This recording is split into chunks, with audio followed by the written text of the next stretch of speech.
Je vous ai déjà dit, on va faire des routes en béton, on va faire des aéroports avec cette cimenterie-là, on va construire tous les Kasaï, on va entrer au Bandundu, on va construire tous les Bandundu, on va aller au Congo central, malgré leur cimenterie, on va aller au Katanga, là où on dit que non, les Katangais ce sont nos frères, on va encore ajouter, on va aller dans les Maniema, on va aller partout. Nord et Sud Kivu, même la province orientale, même l'Équateur, c'est chez moi. Personne ne peut nous diviser avec des stupidités, venir nous raconter des bêtises. Ah non, vous savez, Nengue Zaboye, n'a rien fait à Kananga, n'a rien fait. Il fait ses mains Boujmaï. Hein? C'est comme ça. Hein? Vous pouvez un peu m'aider là. Là, c'est où là? Kasaï Central, Université de Kananga, œuvre de Fachi Béton. Depuis que vous êtes né, chez nous là-bas, au Kasaï Central, vous avez déjà vu une université comme ça? Naotunagaga.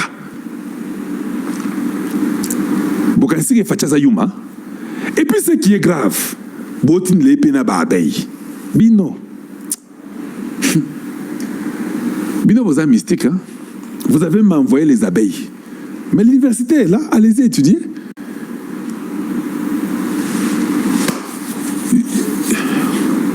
La route à la Mambouji, la route à la Mambouji. Si Fatih ne fait pas la route à la Mambouji, il va voir. Oui, oui, je suis au courant de ce qui se passe. Les jours que la route sera tellement avancée, sera prête, vous verrez les informations. Mais je vois dans les médias partout, on monte de la route de Kalamambouji. Vous n'êtes pas au courant, que je vous montre aussi. Oui, oui. Il y a une route de Kalamambouji.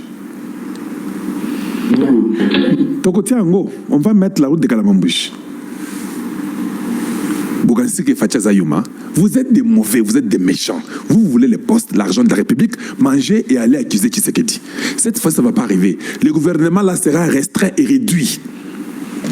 Ce que Tshisekedi fait dans les Katanga, il le fera dans les Manono, il le fera dans les Maniema. Parce que moi là, c'est quand vous comprenez que, quand le jeu arrête de c'était, c'est là, si je ne vois pas l'université dans les Bandundu, c'est là où vous verrez que ce garçon est mystique. Si je ne vois pas l'université, on nous avait promis l'université là-bas à l'Équateur. Si je ne vois pas l'université à l'Équateur, et je sais que Tshisekedi Zayumate, il va faire partout. Tshisekedi, il est le moindre des Congolais d'être appelé tribaliste, c'est Tshisekedi.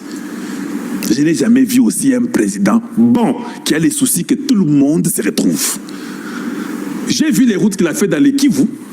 Vous n'êtes pas au courant. C'est à cause de la guerre que vous avez oublié. Même les aéroports, même dans les Kisangani, l'aéroport de Bangoka, c'est déjà terminé. C'est ce que vous voyez là. Malgré qu'il y a des voleurs à tous les... Et bon, on a mis à niveau à Togo. Alors, vous comprenez déjà que, dans le moment où on solo là, des réunions en réunion, surtout dans le Cambodge, la situation, il y a Est et la République démocratique du Congo. Solo là, on peut avoir nakati ya émission. On va vous parler pendant que Congolais, na voyage ya mokonzi mboka Félix Antoine Tshisekedi Tshilombo, le président de la République azalaki na Angola. Pourquoi faire? Vous vous souvenez que le président de la République, na mois de décembre, donc na moins de 3 semaines, il était en Angola. Et cette fois-ci, à quelle source d'Angola? Ça maintenant c'est pour la deuxième fois Oyo Mokozamboka à se retrouver dans Angola. Alors, à Québec, les discussions qui tournaient tout autour de quoi? On va en parler de cela Nakatia émission. Alors, Toko Kendepe na Rwanda. Toko Peta Masolo Makamozo le Kana Rwanda en ce moment. Bande Koba Congolais. Na Rwanda, nous vous disons que la situation est comme une bango très très compliquée. Bazali na lotili quitté, c'est-à-dire tout d'un coup, ce qui s'est passé, Bazali ko comprendre te bango moko ba Rwandais, qu'est-ce qui a fait que courant et katana na Rwanda mobimba. Je dis bien na Rwanda mobimba. La situation est catastrophique. Tokobeta masolo, le pourquoi événement wana commis na Rwanda. Alors bande ko ba Congolais tokozwa peine sous l'occasion to solo là pour la situation où ezali kolekana na niveau ya États-Unis d'Amérique place Maduro oya kendaki kosamba. Alors pourquoi tokobeta masolo nango? Parce que la position de la République démocratique du Congo. Vous savez bien que la République démocratique du Congo est en ce moment moko ya ba membre na niveau ya Conseil de sécurité. Alors, on a quatre émissions la position de la République démocratique du Congo parce que Bamboka Ebele va se prononcer par rapport à la situation de Venezuela. Alors, la situation de Venezuela, ça amène beaucoup de pays aussi à réfléchir. Parce que déjà, au niveau des États-Unis d'Amérique, Bazali déjà contourne ma question à qui les prochains tours. Vous savez bien qu'il y a eu processus de Washington entre Venezuela et les États-Unis d'Amérique qui va signer. Tout comme Kakandenge, la République démocratique du Congo et le Rwanda peuvent signer. Alors, la question qu'on s'est posée à qui les prochains tours. Alors, déjà, Bandeko Basiba Koti, vraiment, je vous demande, à niveau de TikTok ainsi que de YouTube, je vous demande ce qui vous aimez Kaka. Ça va faire du bien parce que c'est comme ça ça se passe. Ce qui vous aimez Kaka émission. Vous faites simplement un tout petit commentaire. Sachez-le bien que YouTube a côté d'alien n'a pas tout bakota. Alors bandeko ya TikTok, nous demandons simplement de tapoter tout comme dans YouTube, tapoter l'écran de sorte que batu bakota bayeba o ezali kolekana na République démocratique du Congo, mboka na biso.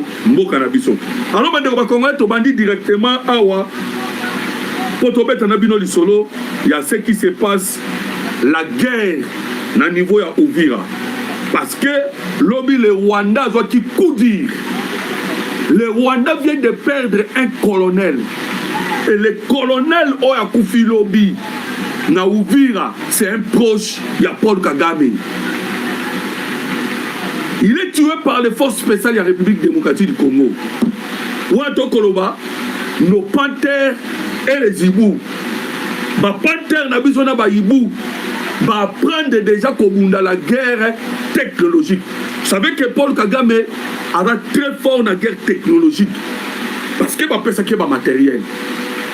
Voilà pourquoi nous avons maintenant ces unités spéciales. En ce moment là, Mboka Congo. Ces unités spéciales vont apprendre si dans la guerre technologique. Voilà pourquoi nous avons un lobby aux alentours de Uvira. Comment quoi benga kinga tuninga question. Alors la guerre ya Uvira moi si là na noté. Nous la République démocratique du Congo et récupérer Uvira té. Voilà la question qu'on m'avait posée. Bande combat congolais. Ce qu'il faut savoir les acquis dans cette guerre nos FADC balingité ba victoire moko spectaculaire. Donc bonjour victoire après si manango lobi boye ko perdre. Non, pas question. Awa sikoyo bitumbezo bunamana façon mususu. C'est-à-dire tozo beta, tozo consolidé. Et c'est ce qui s'est passé à niveau de Uvira. On avait déjà pris tous les collines. Nandenge Yase, na sud, tous les collines tout autour ya Uvira. Et to kota ki pe na Uvira, place tozo ki Demboka na Uvira. Alors qu'est-ce qui s'est passé hier? Lobby urgent. Capitaine rwandais est renvoyé aux enfers. Le capitaine de l'armée rwandaise, Gatete Sikumanhana Clavin, a été neutralisé lors des violents combats en cours à Uvira. Il était l'un des commandants du côté de Kingongo en Uvira. Voilà. Voilà ce qui s'est passé hier. Le colonel Odakina bataillon, il y a Paul Kagame et Rwanda, neutralisé dans Uvira. Alors, qu'est-ce qui s'est passé? D'abord, nos forces ont pu détruire le système anti-aérien. Il y a Paul Kagame. Le système anti-aérien, oh Kagame il s'agit des antennes à Plasaka. Antennes, il y a un brillage électronique pour que nos drones nos CH4 et Coca-Cola. Voilà pourquoi cette fois-ci, nos drones et nos CH4 et Beta Kibango. Pourquoi? Parce que le Panther et les Ibou sont qui baillent, ils ont démantelé. Ils ont panza, c'est-à-dire ces systèmes anti-aériens Yabayi Rwandais. Et vous allez constater que technologie auto-utilisée en ce moment, c'est-à-dire technologie Mokoboé, ils allaient payer et l'ongo travaille avec les Américains. Je vous le dis. Parce que déjà les Rwandais témoignent qu'il y a un FARDC, il y a déjà des mercenaires blancs, des mercenaires américains, colombiens, ou en tout cas les hommes d'Eric Prince. Et vous allez constater que le CH4 n'a Sukhoi, et ça sur la place où ils ont Kotamboulaté, n'a la République démocratique du Congo. Voilà pourquoi le petit colonel Nabango, colonel rwandais en Akoya Kilobi, au Bakota qui n'a sol congolais. Alors qu'est-ce qui se passe maintenant, Bandeko Congolais? Vous allez comprendre que nous sommes en train de consolider la place que nous allons occuper en ce moment dans la République démocratique du Congo. Voilà. Voilà, je pense que vous allez tapoter les cas et partager notre émission. Alors, voilà ce que nous sommes en train de dire, que la République démocratique du Congo a l'alité. C'est-à-dire, nous allons utiliser les 5 fonds. En même temps, on continue déjà dans le Conseil de sécurité. Ou en tant que la diplomatie. Parce que lobby, il y a eu face à face entre le président Tshisekedi ainsi que Joao Lorenzo. Donc, dès que tu es dans le terrain, on a la République démocratique du Congo, dès que tu es dans la diplomatie. Le président Tshisekedi lobby a coûté un Joao Lorenzo. Selon les Makambouya, on est allé processus de paix. Alors, qu'est-ce qui s'est passé? Mokonambo Kasona Lorenzo, ABC Lorenzo, bien qu'il y a le processus de Washington, mais du moins, dans la région, on doit faire quelque chose. Et vous pouvez faire quelque chose. Mokonamboka, ABC na Joao Lorenzo, il peut aussi faire quelque chose. Et en disant Joao qu'il peut faire quelque chose, parce qu'il y a une réunion, il y a CIRGRL. Réunion Ezali. Alors, réunion, moi, il faut se tenir quand? Il faut se tenir du 10 du 8 au 10 janvier au Tozali. Wapi, na Lusaka. Alors, objectif à réunion Ezali.